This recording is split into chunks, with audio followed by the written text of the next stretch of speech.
ಒಂದು ಕಾಲದಲ್ಲಿ ಇಡೀ ಭಾರತವನ್ನೇ ಆಳಿದಂತಹ ರಾಜಮನೆತನಗಳು ಸಾಮ್ರಾಜ್ಯಗಳು ಉಗಮ ಆಗಿದ್ದು ನಮ್ಮದೇ ಉತ್ತರ ಕರ್ನಾಟಕದಲ್ಲಿ.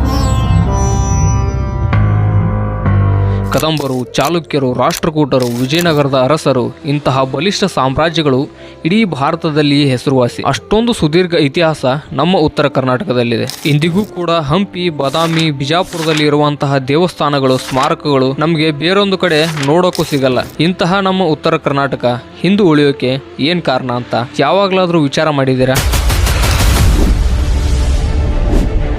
ಹಿಂದುಳಿಯೋಕೆ ಏನು ಕಾರಣ ಅಂದರೆ ನಾವೇ ಕಾರಣ.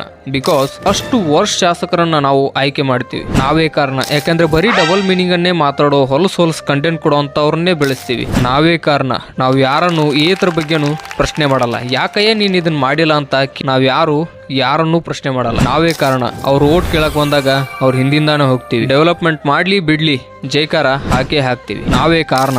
ಬರೀ ಜಾತಿ ಧರ್ಮ ಅನ್ನೋದ್ರಲ್ಲಿ ಮುಳುಗಿ ಹೋಗಿದ್ದೀವಿ. ನಮ್ಮ ಶಾಸಕರು ಕೂಡ ನಮ್ಮ ತಲೆಯಲ್ಲಿ ಇದನ್ನೇ ತುಂಬ್ತಾರೆ. ನಾನು ಮತ್ತೆ ಹೇಳ್ತಿದ್ದೀನಿ, ನಾವೇ ಕಾರಣ. ಸರ್ಕಾರ, ರಾಜಕಾರಣಿಗಳು, ಅಧಿಕಾರಿಗಳು ಏನೇ ಮಾಡಿದ್ರು ಬಾಯಿ ಮುಚ್ಕೊಂಡೇ ಇರ್ತೀವಿ. ನೆನ್ಪಿಟ್ಕೊಳ್ಳಿ, ನಾವೇ ಕಾರಣ. ನೀವಿನ್ನೂ ಎಚ್ಚೆತ್ತುಕೊಳ್ಳದೆ ಇದ್ರೆ ಮುಂದಕ್ಕೆ ಕಟ್ಟಿ ಹೋದು ಬುತ್ತಿ ಸರ್ವಜ್ಞ. ನಮಸ್ಕಾರ.